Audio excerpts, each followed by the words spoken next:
अस्सलाम वालेकुम students, my name is यावर हुसैन और हम लोग आज की क्लास में स्टार्ट ले रहे हैं अपना अकाउंटिंग का chapter refer to the online classes. Accounting का जो चैप्टर हम लोग स्टार्ट ले रहे हैं उसका नाम है इन्वेंट्री वैल्यूएशन। ठीक है, और बेसिकली इस वीडियो को बनाने का मकसद ये है कि जो तमाम स्टूडेंट बाद में आए हैं उन सबको इन्वेंट्री वैल्यूएशन की बेसिक्स का पता लग जाए ताकि वो बकाया क्लासेस में हमारे साथ इनरोल हो जाए। तो सबसे पहले हमें चैप्टर का नाम पता होना चाहिए। चैप्टर का नाम है इन्वेंट्री वैल्यूएशन। इन्वेंट्री वैल्यूएशन में फर्स्ट ऑफ ऑल हमें ये मालूम होना चाहिए कि इन्वेंट्रीज का मतलब क्या है। इन्वेंट्रीज हम कहते किसे हैं, ठीक है। तो इन्वेंट्रीज की डेफिनेशन के मुताबिक इन्वेंट्रीज आर एसेट्स। इन्वेंट्रीज हमारे एसेट्स होते हैं। एसेट्स का मतलब क्या होता है, हर इस्तेमाल की चीज़, कारोबार के अंदर, बिजनेस के अंदर हमारे पास जितनी भी चीज़ें हैं, अगर वो हमारे पास इस्तेमाल होती हैं, जिनको इस्तेमाल करके हम अपने कारोबार को रन कर रहे हैं, ठीक है, उनकी वजह से पैसा कमा रहे हैं, वो पैसा कमाने का जरिया बन रही हैं, उन्हें हम एसेट्स बोलते हैं। तो इन्वेंट्रीज असल में एसेट होते हैं that are held for sale, that are held for sale, जिनको हम बेचने के लिए अपने पास रखा हुआ है। हेल्ड फॉर सेल मीनिंग जिन्हें हमने बेचने के लिए अपने पास अपने कारोबार में रखा हुआ है इन द बिजनेस, और in the form of raw material. या अगर हम बात करें मैन्युफैक्चरर की, जो कोई चीज़ खरीद कर नहीं बेचते बल्कि उसको खुद मैन्युफैक्चर करके आगे बेचते हैं, खुद बनाकर आगे बेचते हैं, तो उन लोगों के लिए रॉ मटेरियल भी इन्वेंट्री है।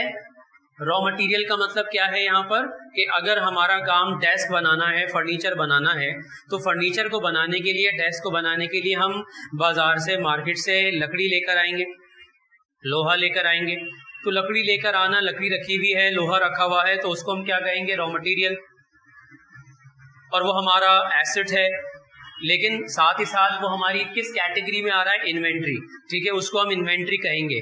उसके बाद वर्क इन प्रोसेस, अगर उन लकड़ियों को काटकर, उस लोहे को काटकर हमने डिजायर्ड शेप में लाने के लिए जो भी अभी काम कर रहे हैं, अभी काम मुकम्मल नहीं हुआ है बल्कि अभी कटिंग हुई है, लकड़ियों को काट दिया गया है और आयरन का काम भी हो चुका है, यानी कि थोड़ा सा काम हो गया है और थोड़ा काम रह गया है, तो ऐसे काम को हम क्या कहेंगे, वर्क इन प्रोसेस, आधा अधूरा काम, ठीक है। इसको भी हम इन्वेंट्री में गिनते हैं।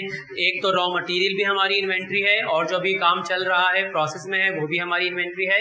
एंड फिनिश गुड, अगर हमने लकड़ी को काटकर, लोहे को काटकर एक बाकायदा फिनिश्ड गुड बना दी है, तैयार प्रोडक्ट बना दी है, बिल्कुल वो प्रोडक्ट बना दी है जो हमें चाहिए थी, अब इसको बेचेंगे, तो जो तैयार प्रोडक्ट है, फिनिश प्रोडक्ट है, वो भी हमारी इन्वेंट्री है। ठीक है जी। तो ये दो तारीफ है इन्वेंट्रीज की कि इन्वेंट्री हमारे पास एसेट्स होते हैं। कौन से एसेट, जिनको हमने बेचने के लिए रखा हुआ है। हर वो चीज जिसको आपने बेचने के लिए रखा हुआ है, आप इस्तेमाल नहीं करेंगे, आपने इनको अपने शोरूम पे, अपनी शॉप पर, अपनी दुकान पर बेचने के लिए रखा हुआ है, इसे हम कहेंगे इन्वेंट्री। ठीक है। आप अगर ट्रेडर हैं तो ट्रेडर का काम आप लोग जानते हैं कि एक तरफ से खरीदते हैं और हम उसमें अपना प्रॉफिट रखकर आगे बेच देते हैं, ठीक है। लेकिन ये जो तीन नाम आए थे, raw material, work in process, finish good, ये ट्रेडर के लिए नहीं है। ये किसके लिए है, ये मैन्युफैक्चरर के लिए है, जो चीज़ों को बाजार से खरीद कर फिर आगे नहीं बेचते बल्कि खाम माल खरीदते हैं, अपने पास तैयार करते हैं, फिर उसको आगे जाकर बेच देते हैं, ठीक है। तो दोनों सूरतों में इन्वेंट्री की डेफिनेशन आपके सामने। उसके बाद हमने बेसिकली सीखना ये है, इस चैप्टर में हमारा जो मकसद है वो ये है कि इन्वेंट्री की मैनेजमेंट करनी है, हमने इन्वेंट्री की वैल्यूएशन करनी है, ठीक है। वैल्यूएशन से मुराद क्या है, कितने रुपए का सामान आया, कितने रुपए का सामान बिक गया और कितने रुपए का सामान बचा हुआ है बैलेंस में, ठीक है। एक बात और बताते चलूं, ये जो मैंने raw material, work in process, finish goods की बात बताई थी, ये फिलहाल हमारे कोर्स में इंक्लूडेड नहीं है, ये जस्ट फॉर इन्फॉर्मेशन बताई है, ठीक है। हमने सिर्फ और सिर्फ उस इन्वेंट्री की वैल्यूएशन करनी है जो हम एक दुकान से खरीद के लाते हैं, अपनी दुकान में रखते हैं, उसके बाद कस्टमर को अपना प्रॉफिट रखकर बेचते हैं। तो हमने इस पूरी सिचुएशन में यही काम करना है कि हम कितने की इन्वेंट्री खरीद के लाए, उसकी अच्छी तरीके से आप रिकॉर्डिंग कर लें, ठीक है। आपने उसमें से कितनी बेच दी है, इसकी रिकॉर्डिंग कर लें, और उसके बाद बिकने के बाद कितनी बच गई है, उसकी भी आप रिकॉर्डिंग कर लें। ये पूरा हिसाब किताब बनाना कहलाता है इन्वेंट्री वैल्यूएशन। और ये सारा हिसाब किताब करने के हमारे पास दो सिस्टम हैं। There are two systems of inventory valuation. First is called the perpetual inventory system. Perpetual inventory system and the second is called periodic inventory system. ठीक है, परपीचुअल इन्वेंट्री सिस्टम के अंदर आप अपनी सारी इन्वेंट्री का रिकॉर्ड डेली मेंटेन करते हैं। रोजाना की बुनियाद पर आप कितना माल लेकर आ रहे हैं उसकी भी रिकॉर्डिंग होगी, कितना माल बिक रहा है उसकी भी रिकॉर्डिंग होगी, कितना माल बच गया है उसकी भी रिकॉर्डिंग होगी। और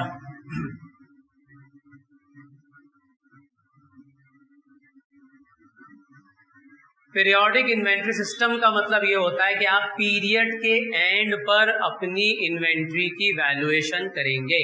पीरियड एंड का मतलब एक हफ्ते का एंड भी हो सकता है, एक महीने का एंड भी हो सकता है, ठीक है जी, और 6 महीने का एंड भी हो सकता है, और साल का एंड तो अंडरस्टूड है।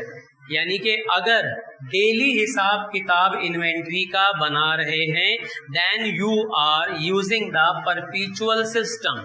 और अगर डेली नहीं बना रहे, डेली के अलावा आप हफ्तेवार सारा हिसाब बनाते हैं, महीना, 3 महीना, 6 महीना या 12 महीना, आप इस हिसाब से अगर इन्वेंट्री का हिसाब बना रहे हैं तो ये हिसाब बनाना पीरियोडिक इन्वेंट्री सिस्टम कहलाता है, राइट। तो ये तो हो गए सिस्टम। अब इन दोनों सिस्टम के अंदर काम करने के तरीके हैं, काम करने के मेथड हैं। There are 3 methods of inventory valuation. ठीक है, सिस्टम 2 हैं, परपेचुअल, पीरियोडिक। मेथड 3 है वैल्यूएशन लगाने के। पहला method first in first out, दूसरा method last in first out, तीसरा मेथड वेटेड एवरेज मेथड। ठीक है, परपीचुअल का काम जब होगा first in first out, last in first out, weighted average method, ये तीनों मेथड आएंगे। पीरियोडिक का जब काम होगा उसके अंदर भी फर्स्ट इन फर्स्ट आउट, जिसको मैंने शॉर्ट में लिख दिया फीफो, दूसरा लास्ट इन फर्स्ट आउट जिसको मैंने शॉर्ट में लीफो लिख दिया। आप इसको लीफो पढ़ लें, लाइफो पढ़ लें, बहुत सारे लोग लीफो पढ़ते हैं, बहुत सारे लोग लाइफो पढ़ते हैं, आपको जो अच्छा लगे आप वो पढ़ लें। नंबर 3 WAM, वैम, हम इसको वैम बोल रहे हैं, वेटेड एवरेज मेथड। ठीक है, यानी परपीचुअल हो या पीरियोडिक हो, इनमें 3 मेथड पे काम होना है। अच्छा जी, अब इसके बाद बात यह है कि ये हमारी एक इब्तिदाई सूरत हाल आ गई है। अब हमने 1 बाय 1 पहले परपीचुअल को कवर करना है, फिर उसके बाद पीरियोडिक को कवर करना है। पहले हम लोग बात करेंगे परपीचुअल की। ठीक है, परपीचुअल की पहले बात करते हैं। ओके जी, परपीचुअल इन्वेंट्री सिस्टम के अंदर हमने अभी बात की थी कि फर्स्ट इन फर्स्ट आउट एक मेथड है, लास्ट इन फर्स्ट आउट दूसरा मेथड है, वेटेड एवरेज मेथड तीसरा मेथड है। आइए बात शुरू करते हैं first in first out. First in first out का मतलब ये है, देखिए कि आपने जितनी भी इन्वेंट्री खरीदी है ओवर द पीरियड या डेली आपने जितनी भी इन्वेंट्री खरीदी है उसमें आपने जो पहले इन्वेंट्री आई थी बेचते वक्त उसे ही पहले बेचिए। ठीक है, जो इन्वेंट्री आपने पहले खरीदी थी जब आप बेचेंगे तो उसे ही पहले बेचेंगे। फर्स्ट इन यानी जो इन्वेंट्री पहले आई, फर्स्ट आउट उसे बेचा भी पहले जाएगा। यानी आम लफ्जों में ये क्या कहना चाहता है मेथड, पुराना वाला माल जो है उसे पहले बेचा जाए। पुराना वाला माल, पुरानी वाले गुड्स जो पहले की आई हुई हैं उन्हें पहले बेचा जाएगा। ठीक है, उसके बाद last in first out. Last in first out में जो लास्ट इन का मतलब है कि जो अभी अभी इन्वेंट्री आई है, लास्ट में आई है, इसमें हमने बात की थी जो फर्स्ट आई है, जो पहले की आई हुई है। फर्स्ट इन का मतलब पहले का आया हुआ माल पहले बिकेगा। लास्ट इन का मतलब ये कि जो अभी अभी आया है, लास्ट में अभी अभी आया है, उसे पहले बेचा जाएगा। तो दोनों में डिफरेंस क्या हुआ, इसमें पुराना वाला माल पहले बेचा जाएगा। दोनों में माल के बेचने की बात हो रही है कि पहले बेचा जाएगा। ये भी कह रहा है फर्स्ट आउट, ये भी कह रहा है फर्स्ट आउट, पहले बेचा जाएगा। लेकिन यहाँ पहले कौन सा बेचा जाएगा, पहले वाला माल पहले बेचा जाएगा। यहाँ पर लास्ट वाला माल, अभी वाला माल, नया वाला माल पहले बेचा जाएगा। ठीक है, अब इन दोनों में एक पॉइंट ये आता है कि अगर यहाँ पर बताया जा रहा है कि पहले वाला माल पहले बेचा जाएगा, तो यहाँ पर बात आ जाती है प्राइस की। पहले वाला माल जो आप बेचने की बात कर रहे हैं वो पहले वाली कीमतों पर आया हुआ होगा। आप जानते हैं कि कीमतें जो हैं वो अक्सर व बेशतर चेंज होती रहती हैं, जो एक कीमतों के चेंज होने का नॉर्मल पैटर्न है। अगर आपने 1 महीने पहले कोई सामान खरीदा था अपनी शॉप में आपने बेचने के लिए, तो हो सकता है कि उस वक्त आपने जो सामान खरीदा हो, मिसाल के तौर पे वो 10 रुपया फी पीस के हिसाब से खरीदा हो, 10 रुपया पर यूनिट के हिसाब से खरीदा हो, और आज 15 दिन गुजरने के बाद या 1 महीना गुजरने के बाद अब आप जब दोबारा से वो सामान खरीदने गए अपने सप्लायर के पास, तो हो सकता है कि अब नई कीमत जो है वो चेंज हो गई हो। नई कीमत जो नॉर्मल ट्रेंड होता है वो कीमतों का ऊपर जाने का होता है। पहले आपने 10 रुपए में खरीदा था 1 यूनिट, अब आपको हो सकता है वो 12 रुपए में मिल रहा हो, या हो सकता है 11 रुपए में मिल रहा हो। ठीक है, तो इसके मुताबिक जो आप माल बेच रहे हो उसकी जो कीमत लगाई जाएगी वो पुरानी कीमतों से लगेगी। सही, जो पहले का माल है तो जब उसको बेचा जाएगा तो कौन सी कीमत को मद्देनजर रखते हुए बेचा जाएगा? पुरानी कीमत, क्योंकि ये माल जब बिक रहा है तो हम इसमें क्या माइंड बनाए हुए कि पहले वाला माल पहले बेच देंगे, और पहले वाला माल पहले बेचेंगे तो उसकी कीमत भी पुरानी वाली होगी। ठीक है, तो पुरानी कीमतों से इस मेथड में माल बेचा जाता है, पुरानी कीमतों से इस मेथड में माल बेचा जाता है। लीफो के अंदर आ जाए, इसमें आप कौन सा वाला माल बेचते हैं? जो लास्ट में आया है, अभी अभी आया है। तो अभी मैंने कहा था कि हो सकता है कि आज जो आप खरीद कर लेकर आए हैं या जो आपका कल गुजर गया है तब आप खरीद के लाए थे, तो हो सकता है 10 के बजाय 12 का मिला हो। तो इसमें जो माल बिक रहा है वो लेटेस्ट माल बिक रहा है। तो लेटेस्ट माल कौन सी कीमतों वाला बिकेगा, कौन सी कीमतों पर बिकेगा? लेटेस्ट कीमतों पर बिकेगा। ये पुराना वाला माल बिक रहा है, ये नया वाला माल बिक रहा है, तो पुराना वाला पुरानी कीमतों से बिकेगा, नया वाला नई कीमतों से। अब यहाँ पर आ जाए वेटेड एवरेज मेथड, नाम से जाहिर है एवरेज मेथड। इसमें पुरानी कीमतों वाला माल बिकता है। जो माल इसमें बिक रहा है वो कौन सी कीमतों पर मुश्तमिल है सर? पुरानी। इसमें कौन सा वाला? लेटेस्ट कीमतों पर मुश्तमिल जो माल है वो बिक रहा है। इसमें हम क्या करते हैं, ना पुरानी कीमत को मद्देनजर रखते हैं ना नई कीमत को मद्देनजर रखते हैं, बल्कि दोनों कीमतों का एवरेज निकाल लेते हैं। पुरानी कीमतों का भी और नई कीमतों का भी एवरेज निकाल लेते हैं। एक एवरेज कीमत निकल कर आ जाती है, उसके हिसाब से बिकने वाले माल की कीमत का अंदाज़ा लगाया जाता है। तो ये इसमें मेन बात है। पुरानी कीमत पे बिकने वाला माल, नई कीमत पे बिकने वाला माल, और पुरानी और नई दोनों के एवरेज पर बिकने वाला माल, वेटेड एवरेज मेथड। राइट, यहाँ तक बात समझ में आ गई? ओके जी, लेट्स स्टार्ट द क्वेश्चन।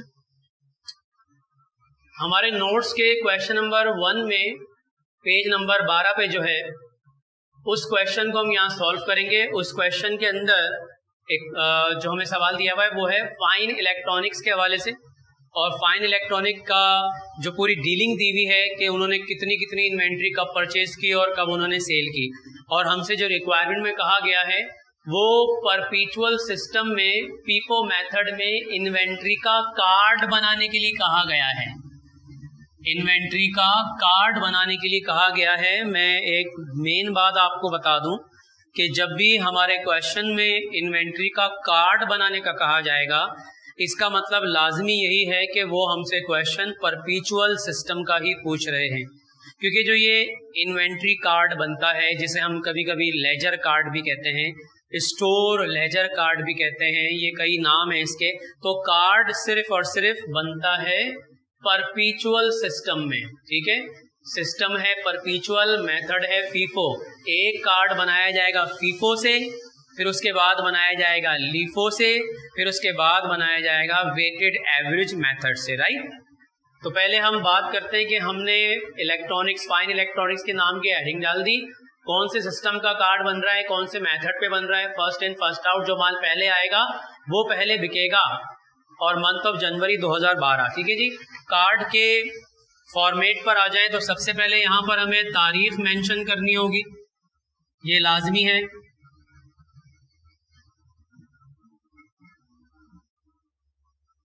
तारीख मेंशन करने के बाद आपने सबसे पहले यहाँ पर परचेजेस का कॉलम बनाना है। परचेजेस का एक और मतलब होता है रिसीव, यानी कितना माल परचेज किया या कितना माल रिसीव आपने किया है उसको यहां पर आपने रिकॉर्ड करना है। उसके बाद सोल्ड, कितना आपने बेच दिया।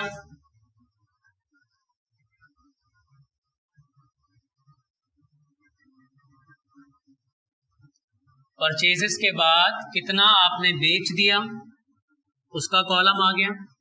और उसके बाद बैलेंस, बेचने के बाद कितना बच गया। ठीक है जी, बेचने के बाद कितना माल बच गया, ये आपने बताना है।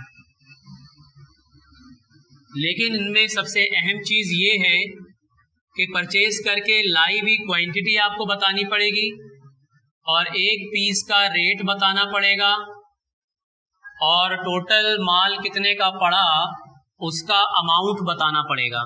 यानी 3 चीजें बतानी पड़ेंगी, क्वांटिटी, रेट और अमाउंट। क्वांटिटी सोल्ड में भी बताएंगे, रेट भी बताएंगे और अमाउंट बताएंगे। क्वांटिटी, रेट और अमाउंट।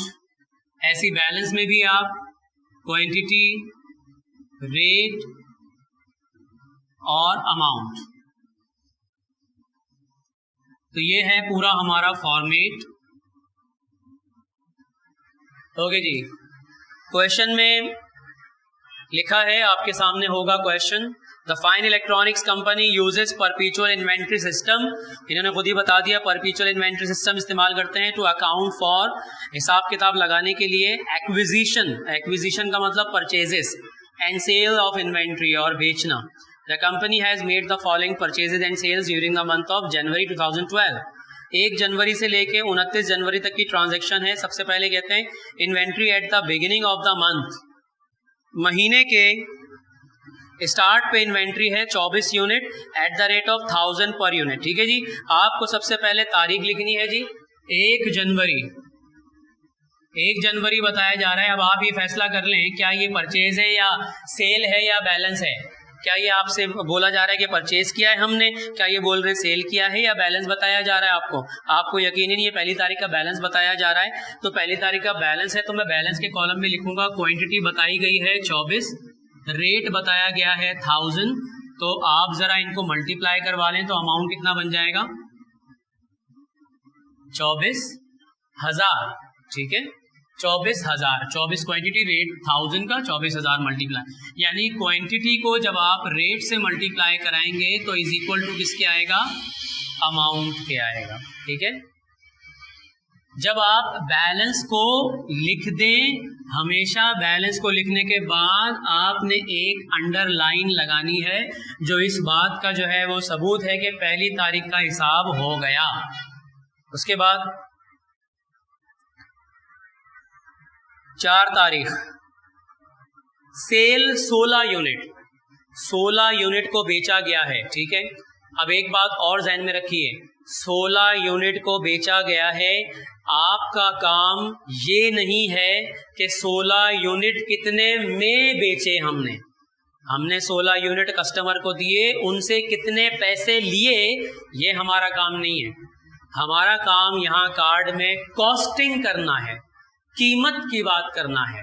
ठीक है, फाइनेंशियल अकाउंटिंग के अंदर जब हम बात करते हैं इन्वेंट्री वैल्यूएशन की, ठीक है, तो वहां पर क्वांटिटी का यहाँ पर कॉलम आता है, लेकिन और कहीं पर भी कभी क्वांटिटी का कॉलम नहीं आता। ठीक है, तो हम यहाँ पर क्वांटिटी की और रेट की बात कर रहे हैं और दोनों को मल्टीप्लाई करा के अमाउंट की बात करेंगे।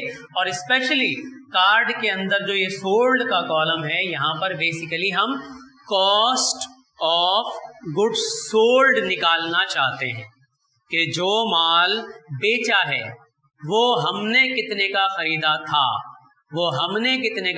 था, हमें बस ये चाहिए। हमने आगे कितने में बेचा है वो काम बिल्कुल एंड में आएगा, उसका काम, उसकी जरूरत एंड में आएगी। ठीक है, तो इसीलिए आप देख सकते हैं सवाल के अंदर सिर्फ ये लिखा है 16 यूनिट बेचे। अब ये नहीं बताया कि आपने 25 रुपए का एक बेचा या 1500 रुपए का एक बेचा, ये नहीं बताया, क्योंकि आपको चाहिए ही नहीं हो। तो तारीख हमारे पास आ रही है 4 जनवरी पर मैं परचेज नहीं कर रहा, मैं सेल कर रहा हूं, ठीक है। तो मेरे पास 24 यूनिट पड़े हुए हैं, इन्हीं 24 के, समझ लो ये 24 का पैकेट है, इसी 24 के पैकेट में से मैं 16 यहाँ निकाल के रख रहा हूँ, और जाहिर सी बात है मुझे यहाँ पर रेट लगाना है, तो भाई ये 24 का पैकेट है, ये रेट है हर एक का, यही वाला रेट हमें चाहिए, कोई बाहर से रेट नहीं चाहिए। 16 मल्टीप्लाई बाय 1000, 16,000। अब आपको यहाँ पर बैलेंस को अपडेट करना है, क्योंकि सोल्ड वाला काम हो गया। 24 में से 16 आपने दिखा दिया कि बिक गए, बचे कितने, 8 रह गए, कितने रुपए वाले, रेट क्या है, वही 1000, तो दोनों को मल्टीप्लाई करवाइए, अमाउंट कितना है, 8000। यानी at the end of 4 January we have balance of 8 units at the rate of 1000 and the amount is 8000 rupees. Balance update हो गया, 4 जनवरी की अंडरलाइन लगा दें आप, क्या आपका 4 जनवरी का हिसाब पूरा हो गया। 7 जनवरी 12 यूनिट परचेज किए आपने 1020 के हिसाब से, परचेज किए हैं तो परचेजेस में आएंगे। 7 तारीख पर 12 यूनिट आपने खरीदे हैं, ठीक है जी, और 1020 का एक है, तो अमाउंट कितना हो गया, 12,240, 12,240 हो गया। अब देखिए जी, आपने सेल किया था तो यहाँ पर बैलेंस को माइनस करवाकर अपडेट कर दिया था, अब आपने परचेज किया है तो वहां पर बैलेंस में जाके शामिल करना होगा, ना कि उसको वहां से निकालना है। लेकिन आप ये बताइए, क्या 12 जो अभी अभी आपने खरीदे हैं, क्या सिर्फ यही वाले यूनिट यहाँ बैलेंस में आएंगे या पुराने वाले भी आएंगे? तो यकीनन जो पहले 8 बच गए थे वो भी आएंगे, और जो 12 अभी अभी खरीदे हैं वो भी आएंगे, लेकिन अलग अलग आएंगे। 8 यूनिट पुराने हैं 1000 रुपए के हिसाब से, ये आप अलहदा दिखाएंगे, और जो 12 अभी आपने खरीदे हैं वो इनके नीचे आप दिखाएंगे। 1020 का एक है, 12,240। अलहदा अलहदा दिखाने का रीज़न क्या है? सर इसको मिला के 20 भी तो लिख सकते थे। अलहदा अलहदा इसलिए दिखाएंगे ताकि आगे कल को जब हम माल और बेचेंगे तो हमें पता हो कि पुराना वाला माल कौन सा है और नया वाला माल कौन सा है। आपसे पूछा जाए पुराना वाला माल कौन सा है, तो आप बता देंगे सर ये 8 यूनिट पुराने और ये 12 यूनिट नए हैं, ठीक है। तो पुराना अलग नजर आना चाहिए, नया अलग नजर आना चाहिए, तभी तो जाकर आगे हम first in first out apply करेंगे कि जो पहले वाला माल है उसको पहले बेचें, ठीक है। बैलेंस अपडेट हो गया है, अंडरलाइन करके आपने क्लोजिंग दिखा दी 7 तारीख की। ओके जी, 7 तारीख के बाद 10 तारीख है। 10 यूनिट परचेज किए 1050 का एक, 10 यूनिट परचेज किए हैं 10 तारीख पर, ये मैं परचेज के कॉलम में आया 10 यूनिट और 1050 का एक, तो मल्टीप्लाई करवाएंगे तो कितना आ जाएगा 10,500 का अमाउंट। बिल्कुल ये वाली परचेज की तरह वहां भी अपडेट करें। क्या सर सिर्फ यही वाले यूनिट बैलेंस में आएंगे? नहीं सर, पुराने वाली तो 2 लाइनें हैं। 8 यूनिट 1000 वाले पड़े हुए पहले से हैं, 12 यूनिट 1020 वाले उसके बाद वाले हैं, और अभी अभी जो आए हैं 10 यूनिट 1050 वाले, वो यहाँ पे बैलेंस में शो हो जाएंगे, और ये अमाउंट आ गया 10,500। और यहाँ पर 10 तारीख का हिसाब भी आपने क्या कर दिया, लाइन लगा के क्लोज कर दिया। उसके बाद 14 तारीख पे 16 यूनिट बेचे गए, 14 तारीख पे 16 बेचे हैं। अब जरा गौर कीजिएगा, पहले जब आपने 16 यूनिट बेचे थे, सोल्ड में दिखाए थे, तब आपके पास एक लाइन थी बैलेंस में। अब जब आप बेचने लगे हो तो आपके पास पुराने 8 यूनिट हैं, फिर 12 यूनिट हैं, फिर 10 यूनिट हैं, ये पुराना पैकेट है, ये उसके बाद आया, ये उसके बाद आया। अब आपका ये अप्लाई होने वाला है फीफो, जो फर्स्ट इन है वो फर्स्ट आउट होगा, जो पहले का आया हुआ है माल वो पहले बिकेगा, ठीक है जी। तो 16 यूनिट आपने बेचने हैं, तो 16 कैसे बेचे सर? ये पुराने वाले हैं, तो पुराने वाले 16 बेचने हैं, तो 16 बेचने के लिए 16 तो नहीं है, 8 है। चलें 8 ये वाले निकालें पहले आप, फिर उसके बाद 8 इस 12 के अंदर से निकाल लें। 8 इसमें से निकालेंगे तो ये वाला रेट लगेगा, 8 यूनिट पर ये वाला रेट लगेगा क्योंकि ये वाली लाइन में से निकल रहे हैं, और 8 इस 12 के अंदर से निकालेंगे तो ये 12 के 12 में से हर एक का रेट 1020 है, तो 8 इसमें से निकालेंगे तो उनका रेट ये वाला लगेगा। तो मैं सोल्ड के अंदर दिखाने लगा हूं कि 8 यूनिट मैंने निकाले, कितने वाले, जो मैं बेच रहा हूं वो 1000 वाले आए हुए हैं, उनकी वैल्यू बनी 8000, तो मैंने बेचने 16 हैं, 8 निकल गए ये वाले, ठीक है, ये निकल चुके हैं, अब ये खत्म हो गए।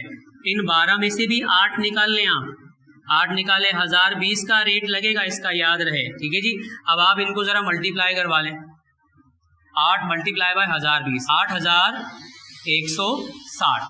अब आपने यहाँ पर ये 8 यूनिट निकाल लिए, 1000 वाले 8 यूनिट निकाल लिए, 1020 वाले। अब आप जरा ये सोचें कि जब आप बैलेंस को अपडेट करेंगे, जब आप बैलेंस को अपडेट करेंगे तो ये वाली 8 वाली लाइन अब जा चुकी है, बिक चुकी है, और ये 12 के पैकेट में से 8 निकल चुके हैं। बैलेंस जब मैं अपडेट करूंगा तो ये लाइन नहीं लिखूंगा और ये 12 पूरे नहीं लिखूंगा, 12 में से 8 निकल गए, बचे कितने, 4, कितने वाले, 1020 वाले, ठीक है, कितना हो गया अमाउंट, 4080। अच्छा जी, ये 10 वाली लाइन अभी तक अनयूज्ड है, ये वाले यूनिट अभी यूज नहीं हुए हैं, बिके नहीं है, ये एज इट इज आ जाएंगे, ठीक है जी। बैलेंस अपडेट हो गया है, 14 तारीख का हिसाब लगा दिया, लाइन लगा दी हमने। उसके बाद 23 तारीख को 12 यूनिट बेचे हैं आपने, 23 तारीख को 12 यूनिट, 23 तारीख मेंशन की 12 यूनिट। 12 यूनिट कैसे बेचें सर, 2 लाइनें आ रही हैं सर, 12 बेचने, 4 तो पड़े हुए हैं पहले वाले, तो 4 ये वाले निकाल लें आप, सोल्ड में ले आए, 12 बेचने हैं, 4 ये वाले निकल गए, अभी कितने रह गए, 8 रह गए, तो ये वाले पैकेट में से अब 8 निकाल लें, ठीक है जी। यानी कि 4 अलग पैकेट में से आ रहे हैं, समझ लें, और 8 अलग पैकेट में से आ रहे हैं। इन 4 में से हर एक का रेट क्या था, 1020, और इन 10 वालों में हर एक का रेट क्या था, 1050, ठीक है जी। अब इन दोनों को मल्टीप्लाई करवा लें, 4080 आ गया, इसको मल्टीप्लाई करवा लें, 8400, ठीक है जी। ये आपके पहले आपने 16 यूनिट बेचे थे, ये देखें ये इसका ब्रेकअप आ रहा है, और आपने अभी कितने 12 यूनिट बेचे, ठीक है जी। अब ये 4 वाली लाइन गई, 10 वाला पैकेट खुल चुका है, 10 में से 8 निकल गए, बैलेंस में क्या बचा, 2 यूनिट, और उनका रेट क्या है, 1050, अमाउंट कितना हो गया, 2100। बैलेंस अपडेट हो गया 23 तारीख का, अंडरलाइन लगाकर आपने अपडेट कर दिया। उसके बाद 24 तारीख को 12 यूनिट खरीदे 1020 के हिसाब से, 12 यूनिट खरीदे 1020 के हिसाब से, कितना हो गया अमाउंट, 12240। बैलेंस में लिख दें वैसे ही, पहले पुराना वाला 2 यूनिट पड़े हुए 1050, 2100, और अभी अभी जो आए 12 यूनिट 1020 के हिसाब से 12240, ठीक है जी। 24 तारीख का हिसाब हो गया। उसके बाद 27 तारीख पर 4 यूनिट हैं 1080 के हिसाब से, तो 27 तारीख पर 4 यूनिट 1080 के हिसाब से 4320 का अमाउंट, इसको भी बैलेंस में शो करा दें। 2 यूनिट पुराने वाले हैं 1050 के हिसाब से 2100, 12 यूनिट 1020 के हिसाब से 12240, और अभी अभी जो 4 आए 4 यूनिट 1080 के हिसाब से 4320। अंडरलाइन लगाकर इसका भी काम हमने खत्म किया, 27 तारीख का काम। उसके बाद 29 तारीख पर 6 यूनिट बेचे गए हैं, 29 तारीख पर 6 यूनिट बेचे गए हैं।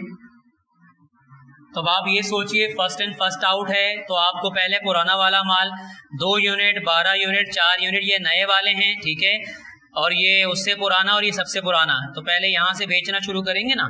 तो आपने कितने यूनिट बेचे हैं, 6 यूनिट बेचे हैं, तो 6 यूनिट बेचे हैं, तो पहले तो 2 तो यही वाले आ जाएंगे सोल्ड के कॉलम में, 2 आ गए आपके पास, इनका रेट लगेगा 1050 के हिसाब से, ये हो गया अमाउंट 2100। 2 ये वाले चले गए, कितने रह गए, 4 यहाँ से निकाल लें आप, ठीक है, लेकिन इनका रेट ये वाला लगेगा, तो 4 यूनिट निकालें 1020 के हिसाब से, कितना हो गया 4080, ठीक है जी। अब आप बैलेंस को अपडेट कर लें, बैलेंस अपडेट करने में 2 वाली लाइन नहीं आएगी और 12 पूरे नहीं आएंगे, 12 में से 4 निकल गए, 8 यूनिट बचे 1020 के हिसाब से 8160 और 4 यूनिट बचे हुए हैं 1080 के हिसाब से 4320। 29 तारीख का हिसाब भी हुआ ख़त्म। तो ये सारी ट्रांजैक्शंस हमारी आ गई हैं हमारे परपीचुअल इन्वेंट्री कार्ड में। ठीक है जी, अब आपने क्या करना है, अब आखिर में आपने इनका टोटल करना है। ठीक है जी, अब आखिर में आपने इनका टोटल करना है। यहाँ तक सारी ट्रांजैक्शंस आ गई हैं, अब आखिर में आपने इनका करना है टोटल। टोटल आपने क्वांटिटी के कॉलम का करना है, ठीक है, क्वांटिटी के कॉलम का करना है और अमाउंट के कॉलम का करना है। ठीक है, ऐसी सोल्ड में भी क्वांटिटी के कॉलम का टोटल करना है और अमाउंट का टोटल करना है। ओके जी, सबसे पहले परचेज की क्वांटिटी का टोटल आप निकाल लें, कितना टोटल है 38। ठीक है, इसका टोटल आप निकालेंगे तो कितना आएगा 38, यानी आपने पूरे महीने में 38 यूनिट परचेज किए। अच्छा, परचेज किए हुए माल का अमाउंट का टोटल भी निकाल लें आप, अमाउंट का टोटल बनेगा 39,300। ठीक है जी, उसके बाद सोल्ड वाले यूनिट का टोटल कर लें कि कितने यूनिट आपने सोल्ड कर दिए, तो ये आया 50 यूनिट बेच दिए। अच्छा जी, जो बेच दिए हैं उनकी कॉस्ट का टोटल कर लें। मेरे जुमलों पे गौर कीजिएगा, कॉस्ट कह रहा हूं मैं, कॉस्ट यानी जो आपने यूनिट बेच दिए हैं वो आपने कितने के खरीदे हुए थे, आगे कितने में बेचे, वो वाला काम हमारे लिए भी ज़रूरी नहीं है। अभी हम ये जान रहे हैं जो माल बेचा है वो हमने कितने का खरीदा था, तो इसका टोटल करेंगे वो आएगा 50,820। 50,820। ठीक है, अब आखिर में एक बात ये समझने वाली है, बैलेंस वाले क्वांटिटी का आप यूं शुरू से टोटल नहीं करेंगे क्योंकि ये डेली अपडेट हुआ है बैलेंस। आपके आखिरी वाले दिन आपके पास कितने यूनिट पड़े हुए हैं बस उनका टोटल दिखाएंगे। 8 यूनिट पुराने पड़े हुए, 4 नए वाले पड़े, तो भाई 12 यूनिट पड़े हुए, बस बैलेंस का टोटल ऐसे होगा। और ये जो अमाउंट आ रहा है इनके अमाउंट का टोटल आपने कर लेना है। ठीक है, इनके अमाउंट का टोटल बनेगा 12,480। ठीक है जी, तो हमने 39,300 का टोटल निकाला परचेज का और 50,820 निकाला जो हमारा माल सोल्ड हुआ है, और जो माल बच गया है 12,480 का बचा है। अब मैं यहाँ पर 3 बातें आपको बताऊंगा और उसके बाद हमारा लेक्चर फिनिश। ठीक है, हमारा एक कार्ड तैयार हो जाएगा। अच्छा जी, उन 3 बात में से ये है कि मैं इस कार्ड को देखकर बता सकता हूं